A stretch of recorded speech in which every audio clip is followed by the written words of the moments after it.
The wrench slipped from my greasy fingers and clanged against the concrete floor of my garage. It was past midnight, and I was elbow-deep in the engine of my battered Ford pickup, trying to fix a timing belt that had been giving me hell for weeks.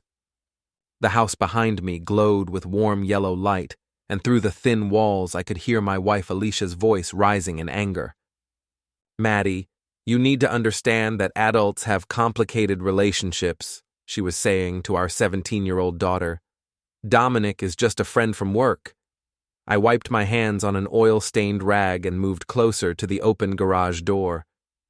The living room window was cracked open despite the October chill, and their voices carried clearly across the small backyard of our split-level home in Millbrook, Massachusetts. This town had seen better days, probably sometime in the 1980s, and our neighborhood reflected that decline.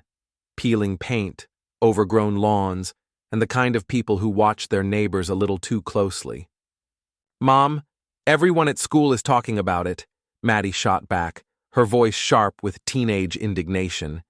"Jenny's mom saw you and that guy at the Olive Garden last week, holding hands across the table like some cheesy movie." My stomach dropped. The Olive Garden was 40 minutes away in the next town over. Why would Alicia drive that far for a casual work dinner? "That's ridiculous gossip," Alicia replied, but I could hear the defensive edge creeping into her voice. "Dominic and I were discussing a client presentation. If people want to read more into it, that's their problem." "Right," Maddie said, her sarcasm cutting through the night air. "And I suppose that explains why you've been getting dressed up for late meetings 3 times a week?" "Dad's not stupid, Mom. Neither am I." There was a long pause, and I found myself holding my breath.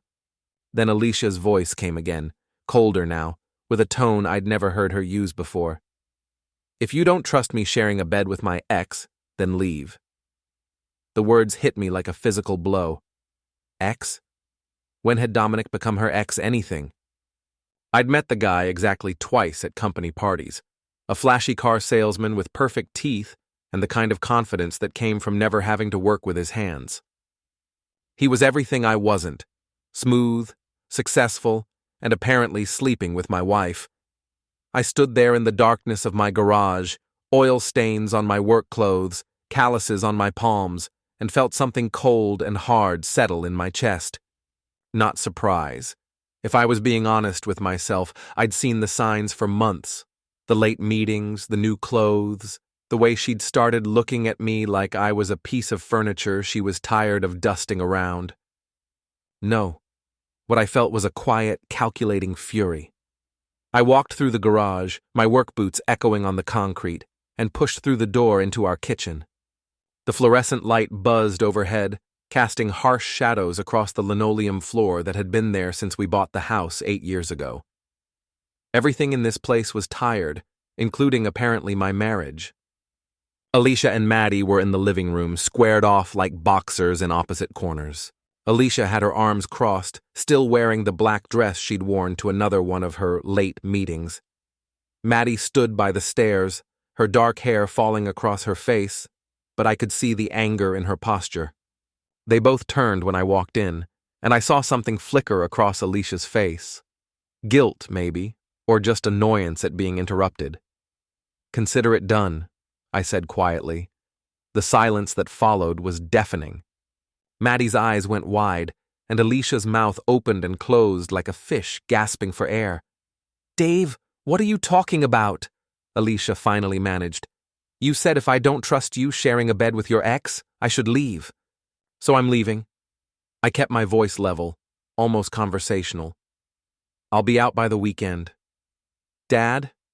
Maddie started, but I held up a hand. "This is between your mother and me, kiddo. You shouldn't have to hear any of this." I looked directly at Alicia. "We'll talk details tomorrow. Right now, I'm going to finish fixing my truck." I turned and walked back toward the garage, leaving them both standing there in stunned silence. Behind me, I heard Maddie's footsteps on the stairs and the slam of her bedroom door. A moment later, Alicia followed me outside. "Dave, wait.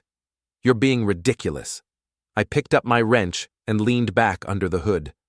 "Am I?" Because from where I stand, my wife just told our daughter she's sleeping with her ex-boyfriend. That seems like a pretty good reason to be ridiculous. I didn't say that, she protested, but her voice lacked conviction. No, you said ex, which implies there was something before. I straightened up and looked at her. In the harsh glare of the garage light, I could see the makeup she'd carefully applied for her meeting and the new perfume she'd started wearing. How long, Alicia? She wrapped her arms around herself, suddenly looking smaller.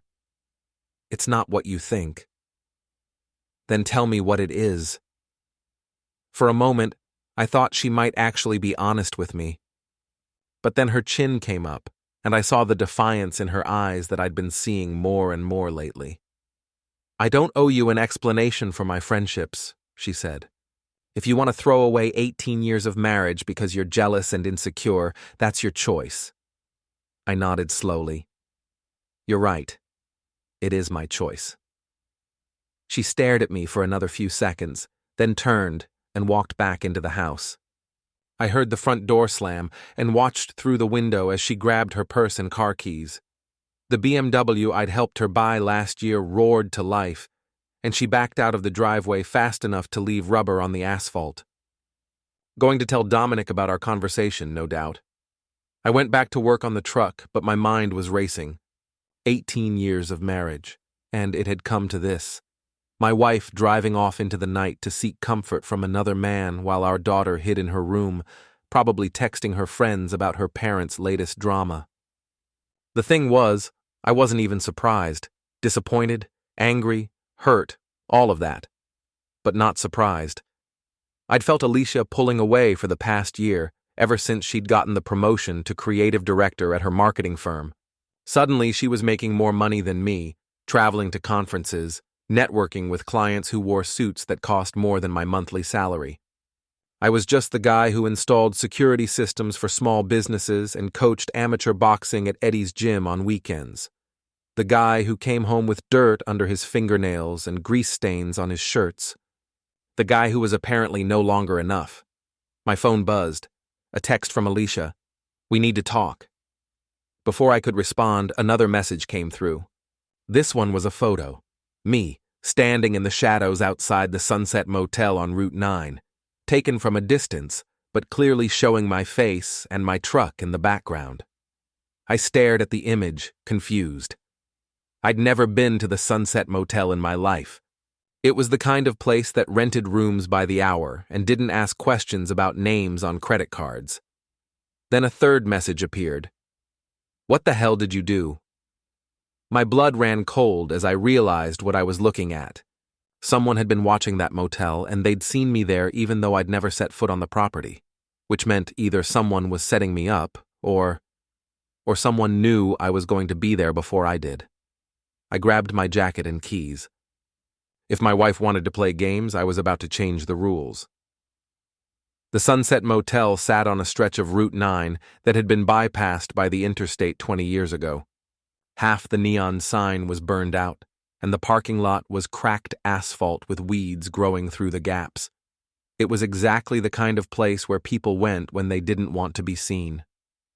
I parked across the street at a defunct gas station and waited. At 1:47 a.m., Alicia's BMW pulled into the motel lot, followed 30 seconds later by a silver Corvette I recognized from the dealership where Dominic worked. They parked side by side, and I watched my wife of 18 years walk hand in hand with another man toward room 127.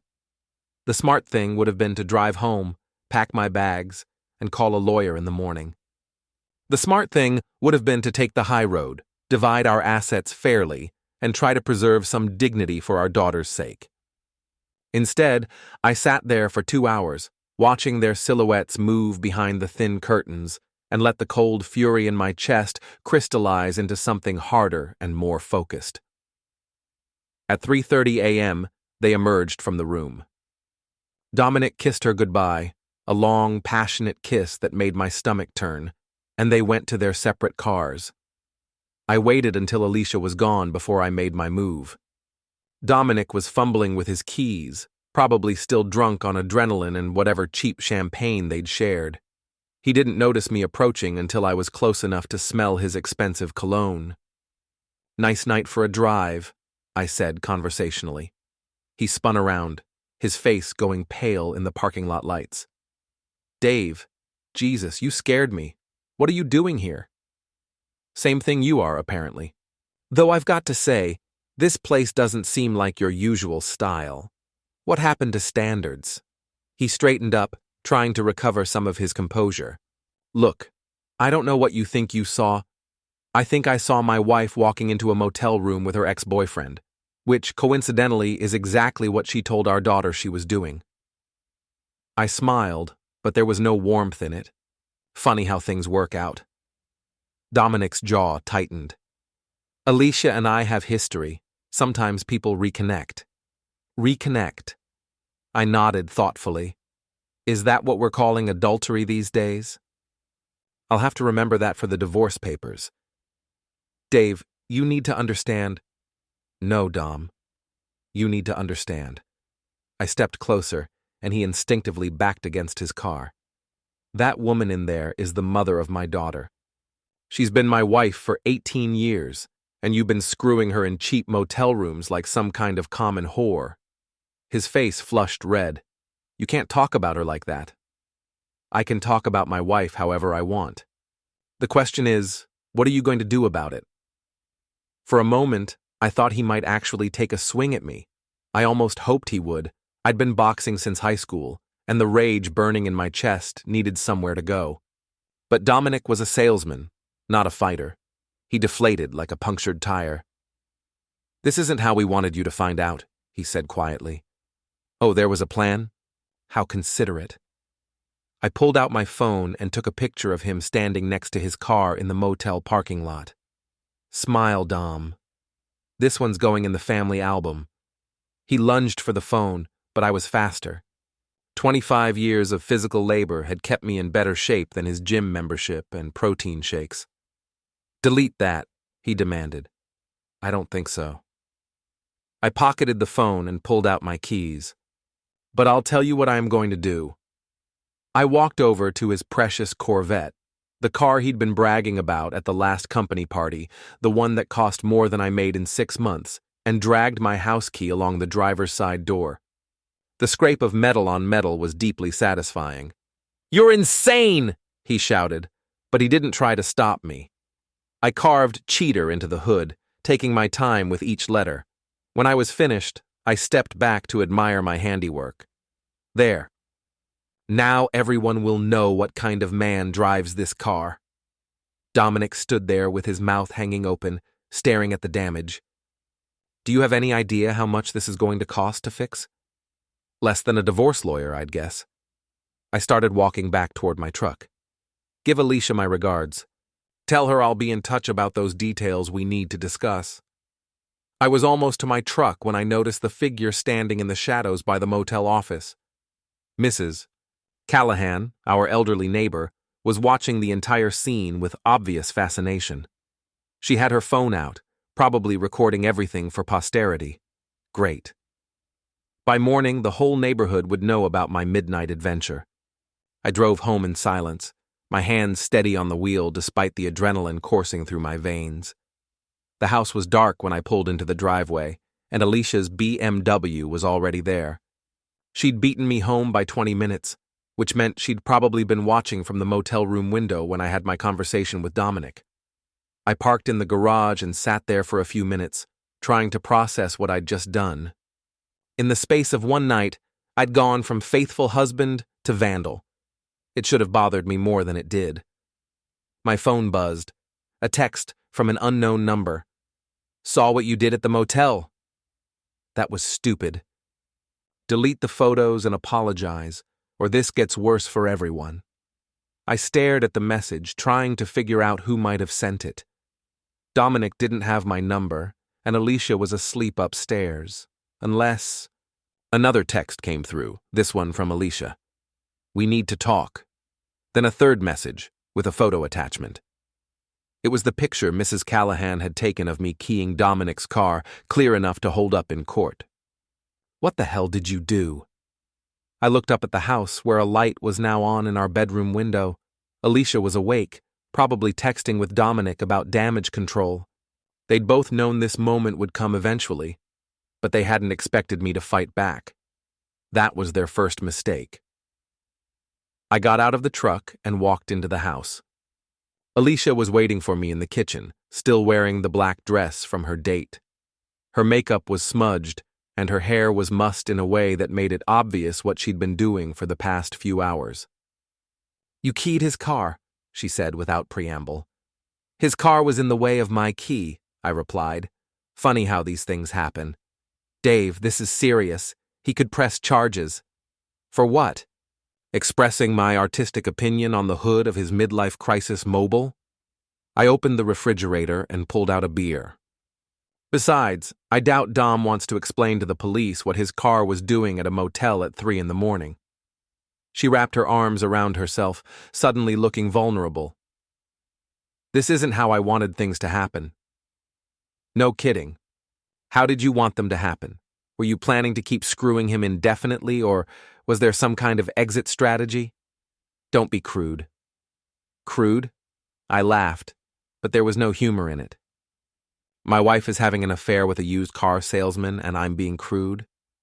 "He's not a used car salesman. He sells luxury vehicles." "Oh, well, that makes it so much classier." We stared at each other across the kitchen, 18 years of marriage reduced to this moment of bitter honesty. Finally, she spoke. "I'm not happy, Dave.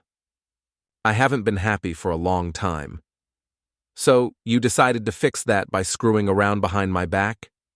I decided to fix it by finding someone who makes me feel alive again. Someone who sees me as more than just a wife and mother. And what am I supposed to be? Grateful that you found yourself? I'm supposed to be able to count on your maturity, on your understanding that people grow apart sometimes." I took a long pull from my beer and considered her words. "You're right. People do grow apart. But most of them have the decency to end one relationship before starting another. It's not that simple. It's exactly that simple. You made a choice, Alicia. You chose him over me, over our family, over the life we built together. Own it." She was quiet for a long moment, and I could see her struggling with something.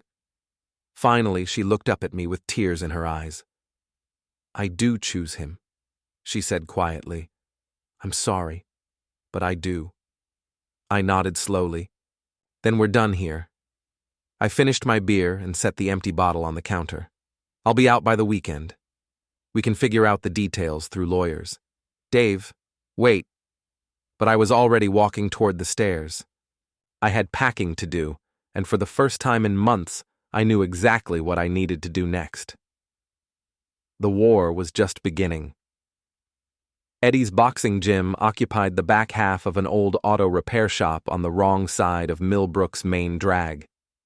The ring was surrounded by heavy bags, speed bags, and the kind of equipment that had seen better decades. The smell of sweat, leather, and motor oil hung in the air like incense in a church, if churches were dedicated to the worship of controlled violence. I'd been coming here for 15 years, ever since Eddie opened the place.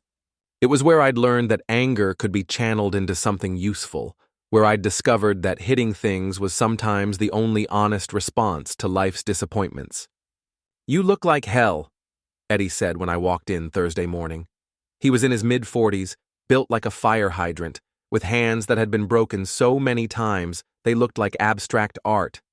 "Heard about your midnight adventure at the Sunset. News travels fast in this town. Mrs. Callahan called my mother at 6 this morning. My mother called me at 6:15. By now, half the town knows you went all Carrie Underwood on some guy's car." I wrapped my hands and started working the heavy bag. Left jab, right cross, left hook. The rhythm was soothing, like meditation with violence. "Want to talk about it?" Eddie asked. "Not particularly." "Want to hit things until you feel better?" "That's the plan." I worked the bag for 20 minutes, letting the physical exertion burn away some of the poison that had been building in my system. When I finally stopped, My hands were aching and my shirt was soaked with sweat. "Feel better?" Eddie asked. "Getting there." He tossed me a towel. "So what's the plan?" "You moving out, getting a lawyer, dividing up the assets like civilized people." That was the plan. But then I started thinking about it. Uh-oh. She's been planning this for months, Eddie. Maybe longer. The late meetings, the new clothes, the way she's been treating me like I'm some kind of burden she's stuck with. This wasn't a moment of weakness or a midlife crisis. This was a calculated decision to blow up our marriage. So, why should I make it easy for her? Eddie sat down on a folding chair that had seen better decades. "Dave, I've known you since you were 25 years old. You're not a vindictive guy. You're not the type to play games or seek revenge. Maybe it's time I became that type. And maybe that's exactly what she's counting on. Maybe she wants you to be the bad guy so she can justify what she's doing." I considered that. It was possible. Alicia was smart enough to manipulate situations to her advantage. But it was also possible that she'd simply underestimated me. You know what she said to me last night? She said she chose him. Not that she was sorry. Not that she'd made a mistake. She chose him. That's got to hurt. It did. For about 5 minutes. Then I realized something. If she's choosing to be the villain in our marriage, maybe it's time I stopped being the hero. Eddie looked at me for a long moment. What does that mean? It means I'm done playing by rules she stopped following months ago. My phone buzzed. A text from an unknown number. "Stop now or you'll regret it. -S. I showed the message to Eddie. Any idea who S might be? He studied the screen. Could be anyone. Susie, maybe? Alicia's friend from work? Susie Chen had been Alicia's best friend since college. She was the one who'd encouraged Alicia to take the promotion, to spread her wings, and not let anyone hold her back. She was also the one who'd been covering for Alicia's late nights and mysterious meetings. "Yeah," I said slowly. "That makes sense." Another text came through, this one from Alicia. "Dominic wants to file a police report about his car. I told him I'd talk to you first. Please don't make this worse than it has to be." I typed back, "Too late for that." Within seconds, my phone was ringing. Alicia's number. "Dave, please. Think about Maddie. Think about what this is doing to her." I am thinking about Maddie. I'm thinking about how her mother has been lying to her for months. I'm thinking about how she's going to feel when she finds out her mom's boyfriend is more important than her family. That's not fair. Fair? I laughed. You want to talk about fair? Is it fair that I've been working 60-hour weeks to pay for your BMW while you use it to drive to motel rooms? Is it fair that our daughter has to listen to you defend your affair as some kind of spiritual awakening? Dave, I'm not done. Is it fair that you've been planning your exit strategy for months while letting me think we were working through a rough patch? Is it fair that you chose to humiliate me in front of our entire community instead of having the decency to ask for a divorce? There was silence on the other end of the line. You want to know what's not fair, Alicia? What's not fair is that you get to be happy while I get to be the fool who didn't see it coming. What's not fair is that you get to start over with your exciting new boyfriend while I get to explain to my daughter why mommy doesn't love daddy anymore. I never said I didn't love you. You didn't have to. Actions speak louder than words, remember? You taught me that. I hung up and turned to Eddie, who'd been listening to my side of the conversation with growing concern. You sure about this path you're going down? He asked. No, but I'm sure about the path she chose. I unwrapped my hands and tossed the tape in the trash. They want a villain? I'll give them the whole show. That afternoon, I drove to the bank and transferred half the money from our joint savings account into a new account in my name only. It was perfectly legal. My name was on both accounts, and I was entitled to half of everything we'd accumulated during the marriage. Then I called the credit card companies and canceled Alicia's cards. Again, perfectly legal, since I was the primary account holder and she was an authorized user. Finally, I called our cell phone provider and suspended service to Maddie's phone. That one might have been petty, but she was 17 years old and perfectly capable of getting a job to pay for her own phone if she wanted to text her friends about her parents' drama. By 5 o'clock, my phone was ringing constantly. Alicia, Maddie, and several numbers I didn't recognize. I turned it off and drove home to pack. The house was empty when I arrived, which was probably for the best. I loaded my clothes, tools, and personal items into the back of my truck, along with a few pieces of furniture that had belonged to my father. Everything else, the mortgage, the utilities, the BMW payment, was Alicia's problem now. I was loading the last box when Mrs. Callahan appeared at my fence line. "Moving out, Dave?" she asked with the kind of fake concern that barely concealed her excitement at having front row seats to the neighborhood's latest drama. "Looks that way." "Such a shame. You and Alicia always seem so happy." "Appearances can be deceiving." She leaned closer, lowering her voice conspiratorially. "I heard about what happened at the motel. That must have been quite a shock." "Not really. I'd suspected for a while. Still, to see it with your own eyes." She shook her head sympathetically. "What are you going to do now?" I looked at her for a moment, this elderly woman who'd made a career out of other people's misery, and smiled. "I'm going to make sure everyone knows the truth about what kind of woman my wife really is." Her eyes lit up with anticipation. "Oh my. Starting with her boss at the marketing firm. I'm sure he'll be interested to know that his creative director has been conducting her personal business on company time." Mrs. Callahan's mouth fell open. "You wouldn't." "I would. And I will. Along with the school board, the PTA, and anyone else who might be interested in the moral character of the people they associate with." I loaded the last box and slammed the tailgate shut. "Have a good evening, Mrs. Callahan. I'm sure you'll have plenty to talk about at tomorrow's coffee clatch." I drove away from the house I'd called home for 8 years, leaving behind 18 years of marriage and a lifetime of trying to be the good guy. In the rearview mirror, I could see Mrs. Callahan already reaching for her phone. Phase 1 was complete. Now the real fun could begin. I rented a studio apartment above Murphy's Tavern on Main Street, the kind of place where the heat barely worked and the neighbors minded their own business. It wasn't much, but it was mine, and for the first time in months, I felt like I could breathe. The tavern downstairs was Millbrook's unofficial gossip headquarters, which made it the perfect place to monitor the fallout from my strategic strikes. By Friday afternoon, the entire town was buzzing with news of the Hendricks family drama. "Heard your wife got fired," said Tommy Burke, sliding onto the bar stool next to mine.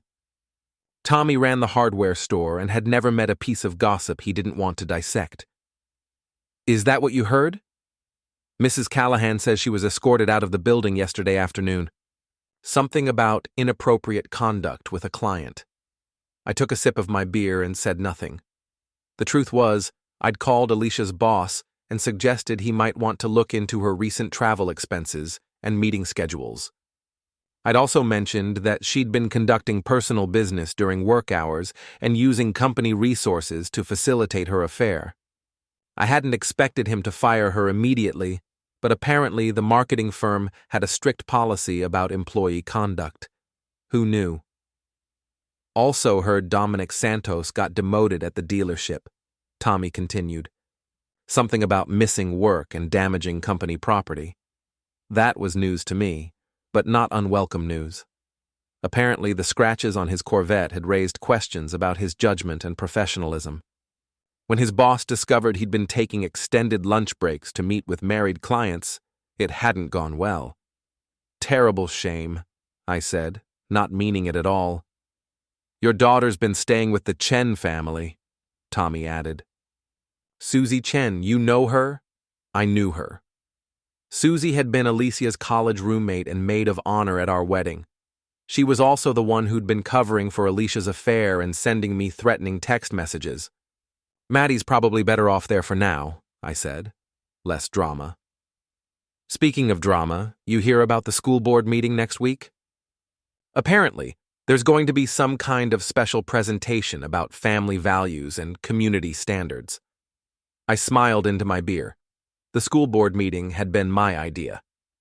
As a concerned parent and taxpayer, I'd requested time to address the community about the importance of moral leadership and the need for accountability in our educational system. I hadn't told them exactly what I planned to say, but I'd given them enough hints to ensure a packed auditorium.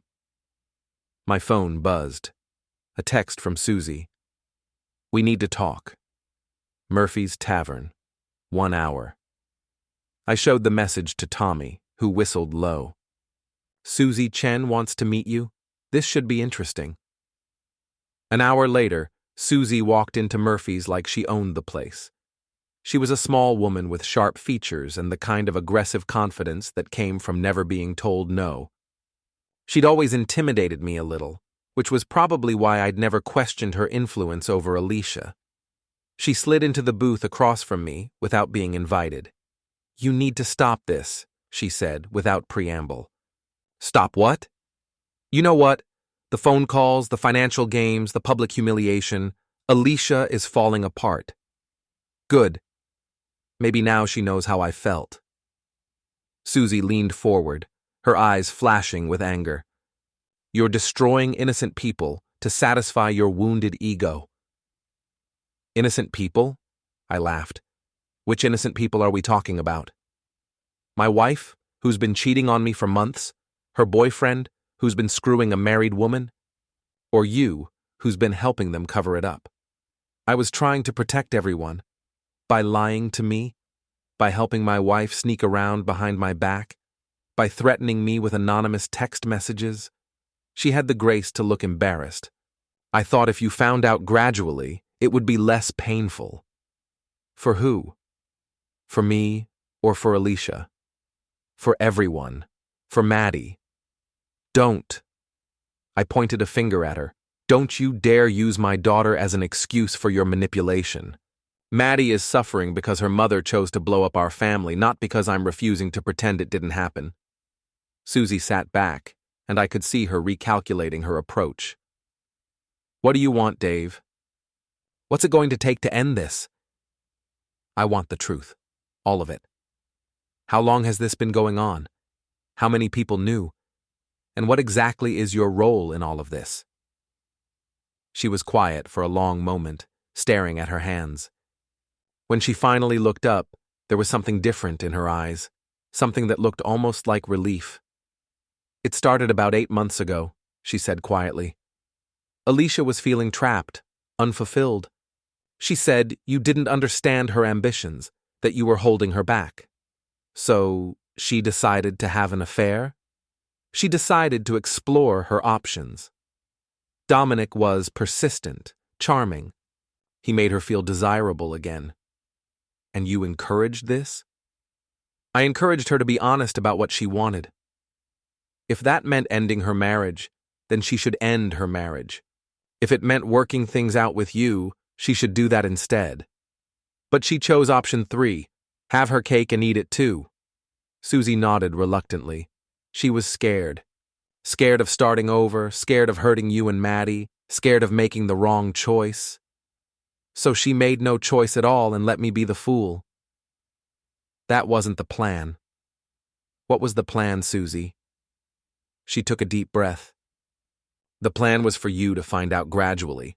For there to be fights, counseling, maybe a trial separation. Eventually, you'd both realize the marriage was over, and you'd divorce amicably. And Dominic would be waiting in the wings. Dominic was supposed to be patient. He was supposed to wait until after the divorce. But he couldn't wait, could he? And neither could she. Susie shook her head. They got careless, reckless. Started meeting at motels, taking stupid risks, like getting photographed by nosy neighbors. That wasn't supposed to happen either. I studied her face, looking for signs of deception. What aren't you telling me, Susie? She hesitated, then seemed to make a decision. There's something else. Something you need to know about Dominic. I'm listening. He's not just sleeping with Alicia. He's been playing both sides, telling her what she wants to hear while keeping his options open. Meaning? Meaning he's also been sleeping with me? The words hung in the air between us like a toxic cloud. I stared at her, trying to process what she'd just admitted. You're sleeping with your best friend's boyfriend? It's complicated. It's betrayal of her, of me, of everyone involved. Susie's composure finally cracked, and I could see tears forming in her eyes. I know it's wrong, but I've been in love with him for years, since before he met Alicia. When he came back into our lives, I thought maybe I finally had a chance. So you helped him seduce my wife? I helped him get close to her, yes. But I thought eventually he'd realize she wasn't right for him, that he'd choose me instead. And instead he's playing you both. She nodded miserably. He tells Alicia he loves her, that he wants to build a life with her. He tells me she's just a phase, that I'm the one he really cares about. And you believe him? I want to believe him. I've wanted to believe him for so long that I've lost track of what's real and what's wishful thinking. I sat back in the booth, trying to absorb this new information. The situation was even more twisted than I'd imagined. My wife was having an affair with a man who was also sleeping with her best friend. Her best friend was in love with a man who was using both of them. And I was the only one who'd been completely in the dark. Why are you telling me this? I asked. Because I'm tired of lying. Because this whole thing has gotten out of control. And because... She paused, struggling with the words. Because I think you deserve to know what kind of people you're dealing with. What kind of people am I dealing with, Susie? The kind who will do anything to get what they want, even if it means destroying everyone around them. I nodded slowly. Including you? Especially me. I've been so desperate for Dominic's attention that I've betrayed my oldest friend and helped destroy your marriage. I've become someone I don't recognize. So what happens now? Now you have a choice. You can use this information to destroy all of us completely, or you can find a way to end this that doesn't leave everyone in ruins. I considered her words. The old Dave, the good guy Dave, would have taken the high road. He would have used this information to negotiate a clean divorce and tried to minimize the damage to everyone involved. But the old Dave was gone, replaced by someone harder and more calculating. There is a third option, I said. What's that? I can make sure everyone gets exactly what they deserve. Susie paled. What does that mean? I stood up and tossed a 20 on the table. It means the game isn't over yet. In fact, it's just getting started. I walked out of Murphy's Tavern with a new understanding of the forces that had destroyed my marriage. It wasn't just adultery. It was manipulation, betrayal, and the kind of selfishness that treated other people's lives as collateral damage. They'd all made their choices. Now, it was time for them to live with the consequences. The Millbrook High School auditorium was packed for the special school board meeting. Word had spread through the community that there would be a presentation about family values and moral leadership, and in a small town where entertainment was scarce, that was enough to draw a crowd. I sat in the back row, watching familiar faces file in, parents, teachers, school board members, and half the town's busybodies, all eager to hear what promised to be an interesting evening. Mrs. Callahan was in the third row, her phone already out and recording. Tommy Burke from the hardware store sat with his wife near the front. Even Father Mackenzie from St. Mary's had shown up, probably expecting to be called upon for spiritual guidance. What they didn't expect was to see Alicia, Dominic, and Susie walk in together 15 minutes before the meeting started. They took seats in the middle section, Alicia looking pale and nervous, Dominic trying to project confidence he clearly didn't feel, and Susie staring straight ahead like she was facing a firing squad. The school board president, a well-meaning woman named Janet Morrison, called the meeting to order at 7 o'clock sharp. We have a special presentation tonight from Dave Hendricks, a concerned parent and community member, she announced. Dave has asked to address the board and the community about issues of moral leadership and family values in our schools. I walked to the front of the auditorium, feeling the weight of 200 pairs of eyes on me. When I reached the podium, I looked out at the crowd and smiled. "Thank you for coming tonight," I began. "I know many of you are expecting a typical school board presentation about curriculum standards or budget concerns. But what I want to talk about tonight is something much more fundamental: the importance of honesty in our community." I paused, letting my eyes sweep across the audience until they landed on Alicia. She was gripping the arms of her chair, her knuckles white with tension. "For the past 18 years, I've been married to a woman I thought I knew, a woman I trusted, respected, and loved. A woman who sat in this very auditorium for countless school events, PTA meetings, and community gatherings, presenting herself as a devoted wife and mother." Murmurs rippled through the crowd. People were starting to realize this wasn't going to be a standard presentation. "But appearances can be deceiving," I continued, "because for the past 8 months, that same woman has been conducting an affair with a married man, using company resources to facilitate their meetings, and lying to everyone, including our daughter, about her activities." The murmurs turned into gasps. I could see people turning to look at Alicia, who had gone completely pale. Dominic was staring at the floor, and Susie looked like she wanted to disappear. Now, you might ask why I'm sharing this personal information in such a public forum. After all, marital problems are typically handled privately, through counseling or legal proceedings.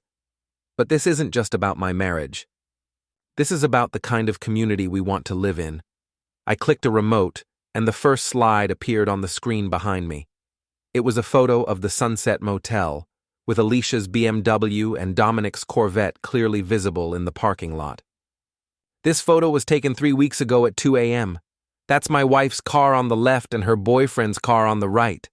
They spent 2 hours in room 127, then went their separate ways." The auditorium erupted. People were shouting, gasping, and taking pictures with their phones. Janet Morrison was pounding her gavel, trying to restore order. "Mr. Hendricks," she called out, "this is highly inappropriate." "What's inappropriate," I said, raising my voice over the chaos, "is that this woman has been teaching our children about integrity and responsibility while conducting herself like a common adulteress." "Dave, stop!" Alicia stood up, her face flushed with humiliation and anger. "This is cruel and unnecessary." I arched a brow with mock surprise. "What's cruel is making our daughter believe her mother is tied up with work when she's really spending her nights elsewhere. What's cruel is lying to an entire community about who you really are." Dominic finally found his voice. He said, standing up and starting toward the stage, "You can't do this to her." "I'm not doing anything to her," I replied calmly. "I'm simply telling the truth about what she's been doing to herself, and to me, and to our family." Dominic reached the stage, his face red with anger. "You're going to pay for this," he said, grabbing my shirt. I smiled and stepped back, letting him stumble forward. "Are you threatening me, Dom?" In front of 200 witnesses, he swung at me, a wild haymaker that telegraphed itself from a mile away. I ducked easily, and his momentum carried him past me. He tripped over the microphone cord and went down hard, his expensive suit tearing on the rough stage floor. The crowd gasped, and several people started laughing. Dominic scrambled to his feet, his face now purple with embarrassment. "That's enough!" Janet Morrison shouted. "Security!" But there was no security at a school board meeting. Just a room full of neighbors watching their community's dirty laundry being aired in spectacular fashion. I clicked the remote again, and a new slide appeared. This one showed text messages between Alicia and Dominic, with timestamps and explicit content clearly visible. "These messages were recovered from my wife's phone," I announced. "I think they speak for themselves about the nature of their relationship." Alicia was crying now, covering her face with her hands. Several people in the audience were taking pictures of the screen, ensuring that the messages would be shared throughout the community within hours. But wait, I said, clicking to the next slide. There's more. This slide showed photos of Susie and Dominic together at a restaurant, clearly intimate, clearly more than friends. It turns out my wife's boyfriend has been hedging his bets. Meet Susie Chen, my wife's best friend and maid of honor at our wedding. She's also been sleeping with Dominic for the past 6 months. The auditorium fell silent. This revelation was too shocking even for Millbrook's gossip-hungry residents. Susie stood up slowly, tears streaming down her face. Dave, please. You've made your point. Have I? Because I'm not sure everyone understands the full scope of the deception here. I clicked to the final slide, which showed a timeline of events, phone records, and financial transactions that painted a complete picture of the conspiracy. This wasn't a simple affair, I explained. This was a calculated plan to destroy my marriage while keeping me in the dark.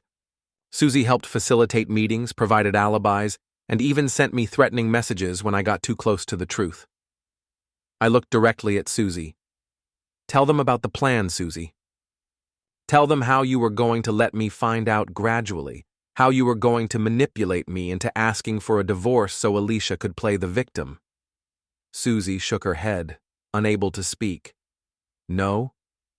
Then let me tell them. I turned back to the audience. The plan was to gaslight me into thinking I was paranoid and jealous. To make me the bad guy who couldn't handle his wife's success. To paint me as an abusive, controlling husband who drove his wife into another man's arms. The crowd was completely silent now, hanging on every word. But here's what they didn't count on, I continued. They didn't count on me fighting back. They didn't count on me refusing to be the victim in their little drama. They didn't count on me becoming the villain. I walked to the edge of the stage and looked out at the assembled crowd. So here we are. The truth is out, the lies are exposed, and everyone knows exactly who these people really are. My wife is an adulteress.